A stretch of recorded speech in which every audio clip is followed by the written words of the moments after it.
Hello friends, नमस्कार। Welcome to my channel Shanti peace of mind. दोस्तों, आज वरुथनी एकादशी का व्रत, कथा और उसका महत्व पर अपन चर्चा करते हैं। वरुथनी एकादशी वैशाख मास के कृष्ण पक्ष की एकादशी को अत्यंत पुण्यदायिनी और सौभाग्यदायिनी वरुथनी एकादशी कहा जाता है। इस दिन भक्ति भाव से भगवान मधुसूदन की पूजा करनी चाहिए। वरुथनी एकादशी का व्रत करने से भगवान मधुसूदन की प्रसन्नता प्राप्त होती है और भगवान मधुसूदन की प्रसन्नता से संपूर्ण पापों का नाश होता है और सुख और सौभाग्य में वृद्धि होती है। महाराज युधिष्ठिर जी ने कामदा एकादशी का संपूर्ण वृत्तांत सुनने के बाद भगवान श्री कृष्ण जी से विनती की, हे मधुसूदन, अब आप मुझे वैशाख मास के कृष्ण पक्ष की एकादशी का नाम, व्रत, विधि और पुण्य प्रताप के बारे में कृपया विस्तार पूर्वक बतलाइए। तो मधुसूदन भगवान श्री कृष्ण जी ने कहा, हे राजेश्वर, इस एकादशी का नाम वरुथनी है। सौभाग्य देने वाली है, सब पापों को नष्ट करने वाली तथा अंत में मोक्ष देने वाली है। इस व्रत को यदि कोई अभागिनी स्त्री करे तो उसको सौभाग्य मिलता है। इसी वरुथनी एकादशी के प्रभाव से राजा माधाता स्वर्ग को गए थे। वरुथनी एकादशी का फल 10,000 वर्ष तक तप करने के बराबर होता है। कुरुक्षेत्र में सूर्य ग्रहण के समय 1,00,000 भार वजन का स्वर्ण दान करने से जो फल मिलता है, वही फल वरुथनी एकादशी का व्रत करने से मिलता है। वरुथनी एकादशी के व्रत को करने से मनुष्य इस लोक में सुख भोग कर परलोक में स्वर्ग को प्राप्त होता है। शास्त्रों में कहा गया है कि हाथी का दान घोड़े के दान से, तिलों के दान से स्वर्ण दान तथा स्वर्ण के दान से अन्न का दान श्रेष्ठ है और अन्न दान के बराबर कोई दान नहीं है। अन्न दान से देवता, पितृ और मनुष्य तीनों तृप्त हो जाते हैं। शास्त्रों में इसको कन्यादान के बराबर माना गया है।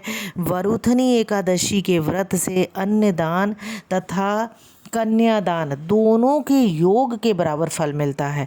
जो मनुष्य लोभ के वश होकर कन्या का धन लेते हैं, वे प्रलय काल तक नरक में वास करते हैं या उनको अगले जन्म में बिलाव का जन्म भोगना पड़ता है। जो मनुष्य प्रेम एवं धन सहित कन्या का दान करते हैं, उनके पुण्य को चित्रगुप्त भी लिखने में असमर्थ हैं। जो मनुष्य इस वरुथनी एकादशी का व्रत करते हैं, उनको कन्यादान का फल मिलता है। वरुथनी एकादशी का व्रत करने वाले को दशमी के दिन निम्नलिखित 3 वस्तुओं का त्याग कर देना चाहिए, यानी कि 11 के एक दिन पहले। पहला, कांसे के बर्तन में भोजन करना। दूसरा, मांस। तीसरा, मसूर की दाल। चौथा, चना। पांचवा, कोदो। छठवा, शाक। सातवां, मधु यानी कि शहद।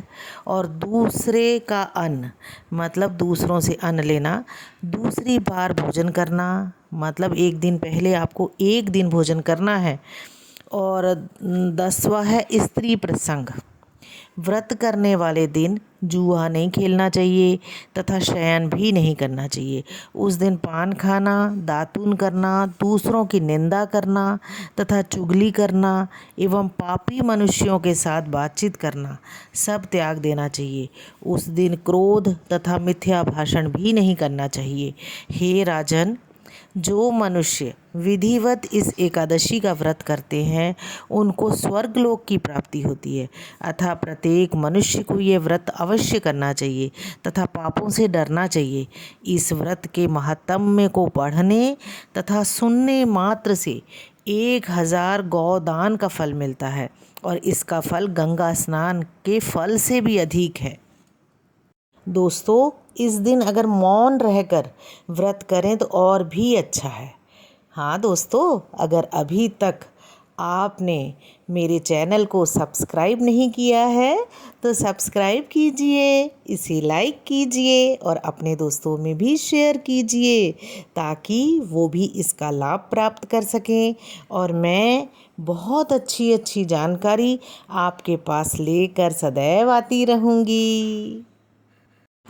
आपका जीवन सुखी और समृद्धशाली रहे। जय श्री कृष्ण।